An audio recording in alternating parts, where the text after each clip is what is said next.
And when you have a vision that the whole organization can be passionate about, it really helps build transparency in your decisions, and that builds trust in the organization.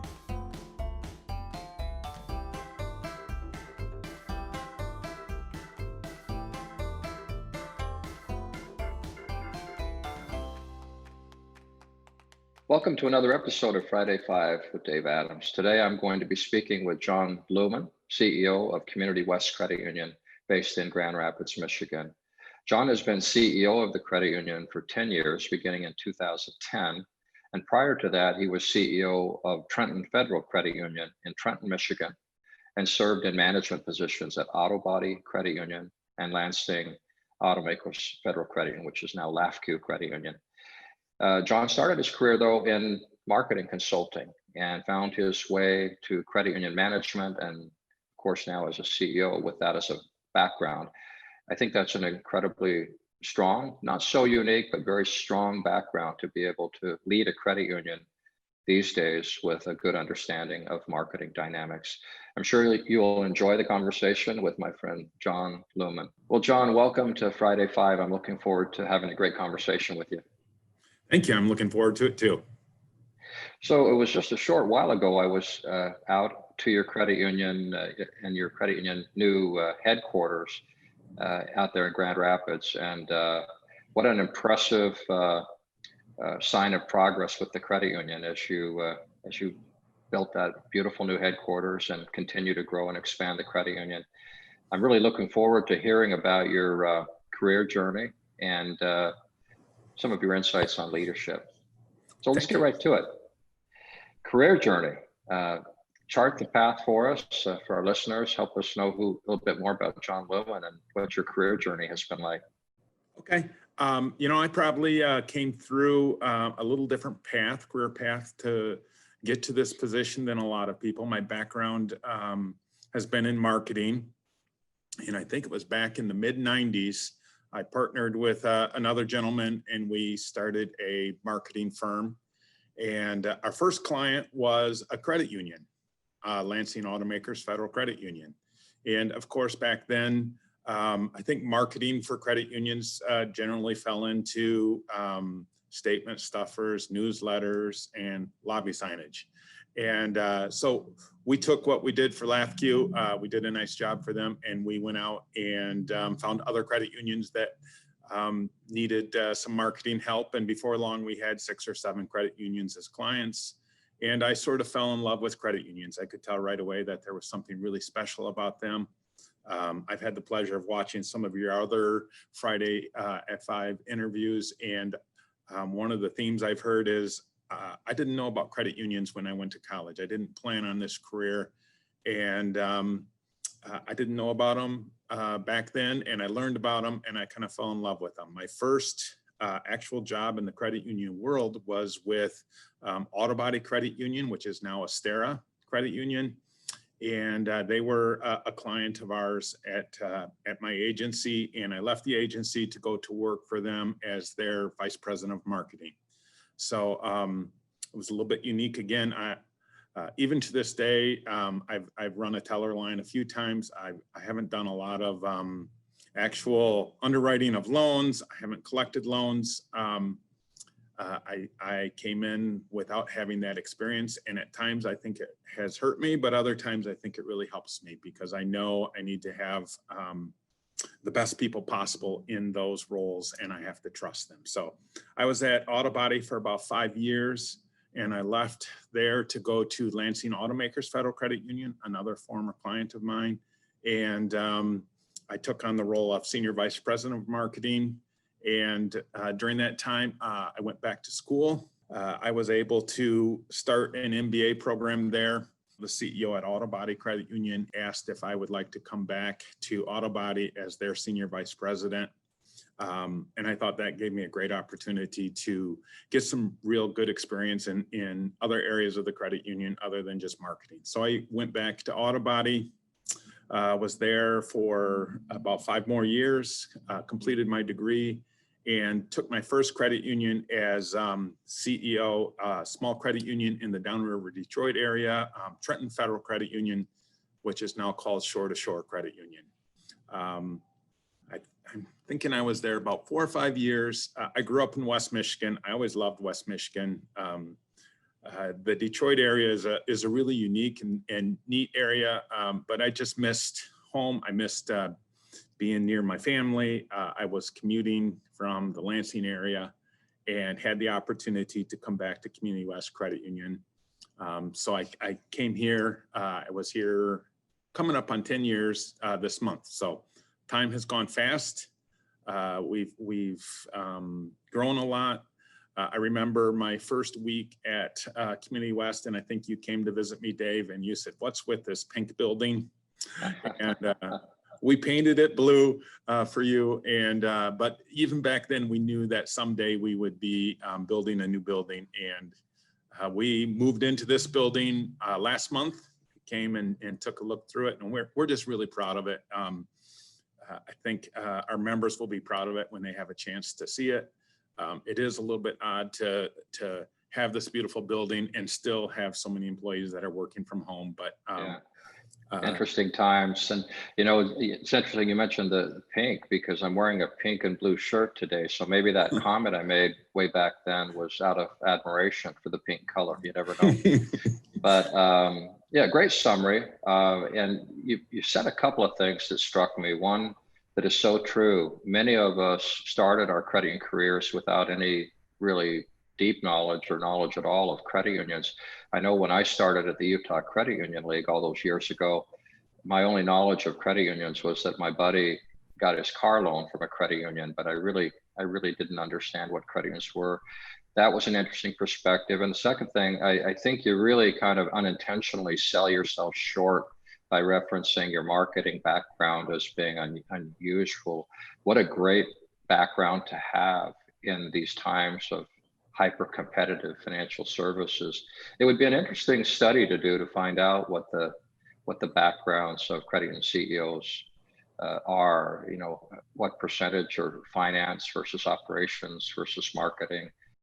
So John, with that extensive background that started out heavy on marketing, let's segue to leadership lessons. Now, as the CEO of a growing, thriving credit union and knowing what you know about credit union management, what are some valuable leadership lessons? And maybe you can talk a little bit about, maybe there's 1 or 2 things that you wish that you had learned earlier, but just kind of talk about your perspectives on leadership and leading a credit union in particular in these crazy times.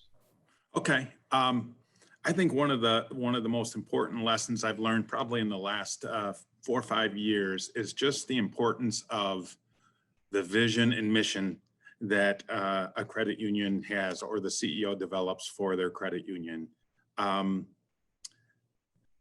I've been to, credit union board visioning sessions, and we spend 2-3 days trying to come up with 3-4 words. And I think it was here we finally came up with a vision that really hit home for everybody in the organization.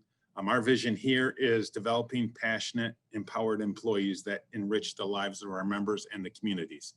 And when you have a vision that your organization, the whole organization, can be passionate about, it really helps build transparency in your decisions, and that builds trust in the organization. I'll tell you what you just said struck me, because years ago, as a trade association, I think it started when I was at the Washington League some 30 years ago, we had a mission statement of helping credit unions to enrich the lives of their members. And I love that word enrich, because it really is what credit unions are all about. It's trying to help credit unions are trying to help their members get a leg up and get on more solid footing financially. Yeah. When we visited at your office several weeks ago, you also talked about culture and what you're trying to do to improve and enhance the culture of your organization. Can you talk about that a little bit? Sure. I'm a firm believer in having diversity of thought, diversity of opinions, diversity in the backgrounds of all the people in our credit union. And I think one of the things that we have really strived for here is to have an element of psychological safety in the culture where people feel comfortable expressing new ideas. People feel comfortable coming into my office and disagreeing with me. As we've developed that safety level, we have really improved in being a learning organization. And I think that's probably critical as we're moving ahead. We have to keep learning. Any organization that's not learning probably isn't growing, and is probably going backwards. And so we really strive to be a learning organization. And I'll go back to vision and mission. It's one thing to tell your staff, we want to be innovative, but if they don't have a clear understanding of the direction the credit union is going and why we're going that direction, then it really limits their ability to be innovative.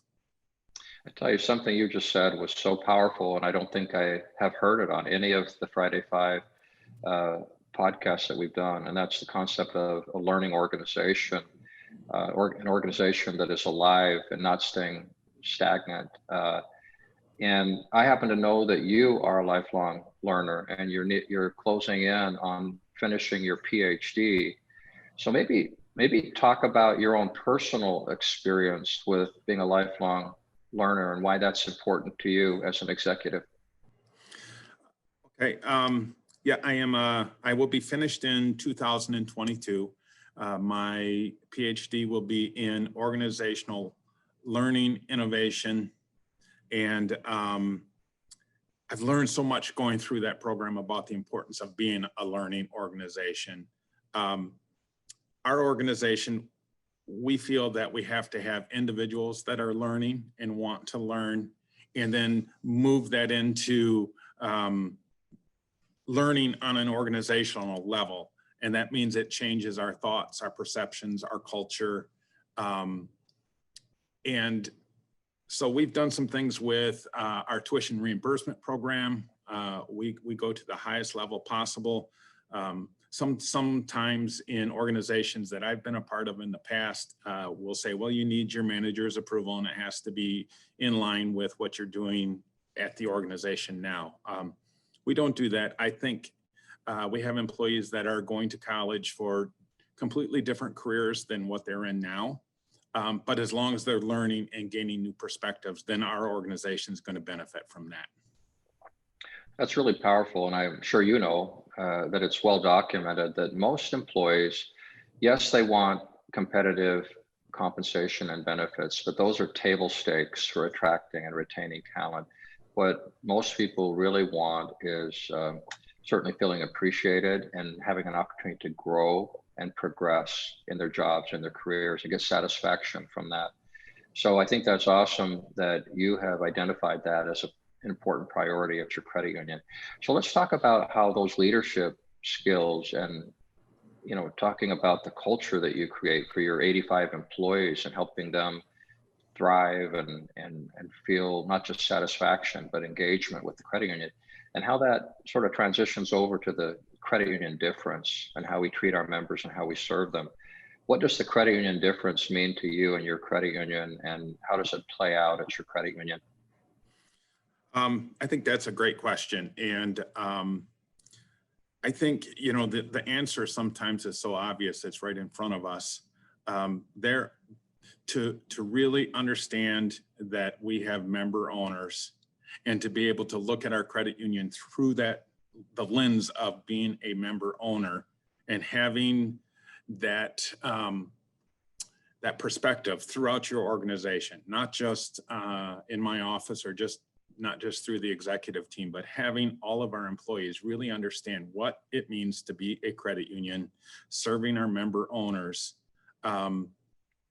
That's powerful. And so that's probably the first thing. We really do try to show that we care about our members on a level that's higher than what they might find elsewhere. An example of that, as you know, I think it's 6 years ago, I had a heart attack, cardiac arrest. Fortunately for me, I had people around me that knew CPR, that knew how to, utilize an AED machine, and that literally saved my life. But it did more than that. It saved the quality of my life. I had no damage. It changed the relationship with my family. My kids have a father for a lot longer than what they could have. And so we, as a credit union, feel that that's important, that we care about our members to be able to help them if that situation arises. We go through annual training where every employee is certified in CPR and AED. Every branch that we have has an AED unit there. And we know if a member or a coworker happens to suffer from cardiac arrest, we will know what to do, and we can help them, and we can hopefully change their lives like people did for me. Talk about the ultimate aha moment or epiphany for you to experience that and to survive it and to become passionate about being more understanding of what can happen and being prepared to help those when they experience similar events. And as you know, many of us who know that story, all of us who know that story have benefited from your experience. So thank you for that. And so it's kind of an interesting segue, I guess, from the credit indifference to, okay, the environment we're in. We're kind of mid-pandemic, hopefully at this point, with the prospect of vaccines becoming available, hopefully broadly applied, we're hoping by summertime next year. But what an extraordinary time we've been in and we are in. You mentioned your new headquarters, and so you open it up and you do all the finished work, and yet you have most of your employees working from home for the foreseeable future. So what's unique for you in this environment? Let's talk about how you're serving your members and how it's affected your priorities and the way you approach business and service to your members in this pandemic environment. I think you and I touched on this a little bit when you were here. We talked about how last year, for the first time ever, banks exceeded credit unions in member customer satisfaction levels. And when you think about that, you realize that it's not that credit unions suddenly forgot how to service their members. It's that our member preferences have changed. And I think that's a real challenge for us now, is to stay in contact with our members and be able to adjust to their changing preferences.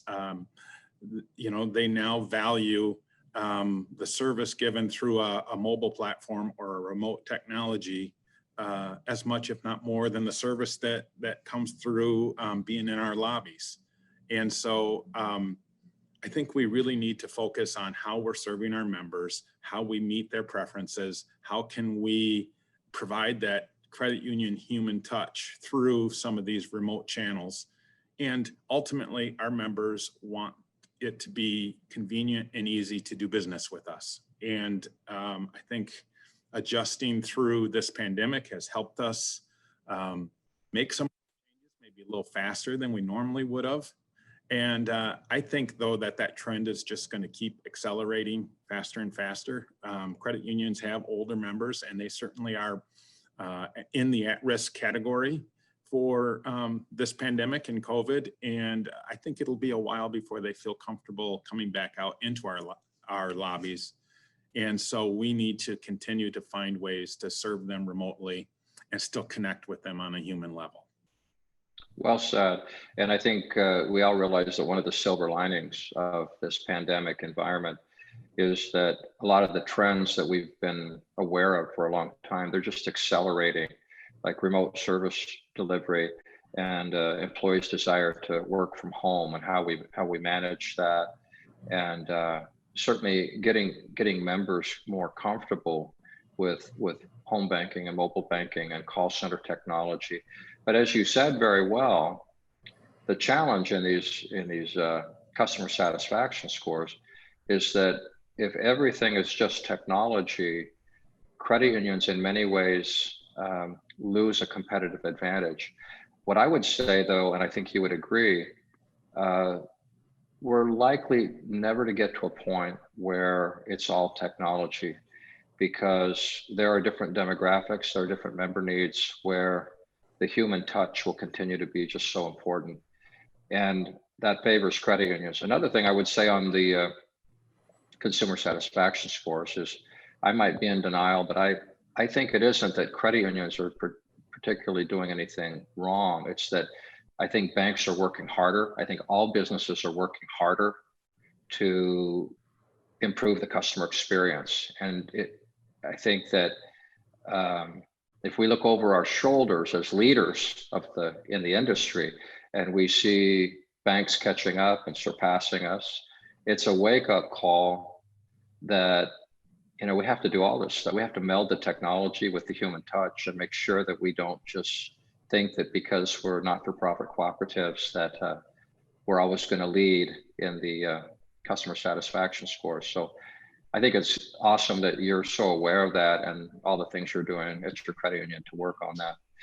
So let's transition from all of those really deep topics and just talk a bit about Jon Looman personally. Now, I know you mentioned your fitness, your passion for fitness, excuse me, and the biking, and you mentioned your PhD work. Help us gain some insights into Jon Looman. What drives you outside your credit union work? Well, I feel really blessed to live here in West Michigan. I spend some time out on Lake Michigan in a boat. I love to fish. I love to salmon fish. And there are times where I look on the shore of West Michigan and I think this has got to be one of the most beautiful places in the whole world for about 6 or 7 months of the year. And then the white stuff comes. I do like to do just about anything outside. As you said, I love to bike. I race competitively in mountain bike races. I've been doing that. I have a race, it was canceled this year, but it would have been my 25th or 29th consecutive year doing the race. So that's been a passion of mine for a long time. I had a great experience this past summer of putting together and promoting a gravel road race in the Ionia area, and just seeing 400 or 500 riders come into our community and what that did for our community was really rewarding. And that race has grown tremendously in the couple of years that we've been putting it together. Anything I can do outside, I love to hunt, I love to fish.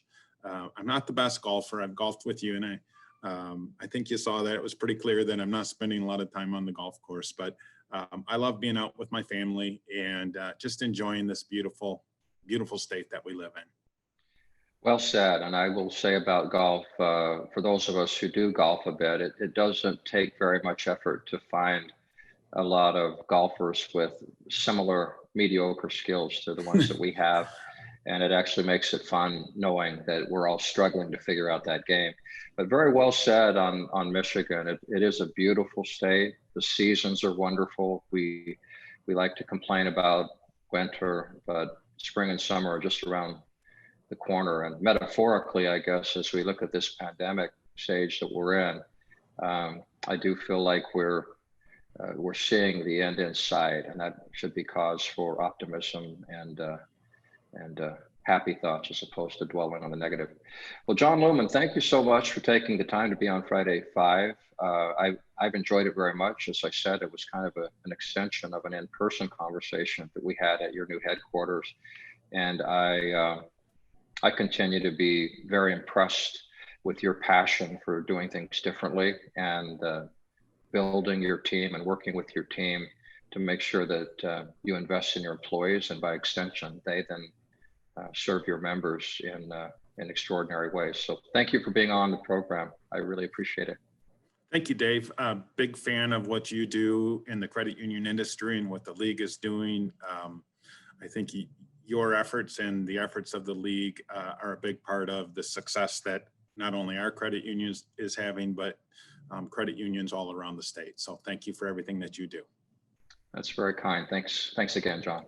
Well, I hope you enjoyed the conversation with Jon Looman, CEO of Community West Credit Union in Grand Rapids, Michigan. His career journey began as a marketing professional and started to serve in executive positions at credit unions, culminating in becoming the CEO of Community West Credit Union. They just finished a beautiful new headquarters in Grand Rapids, and Jon and his team of 85 associates are doing a great job at that 200 million plus credit union with its 20,000 members.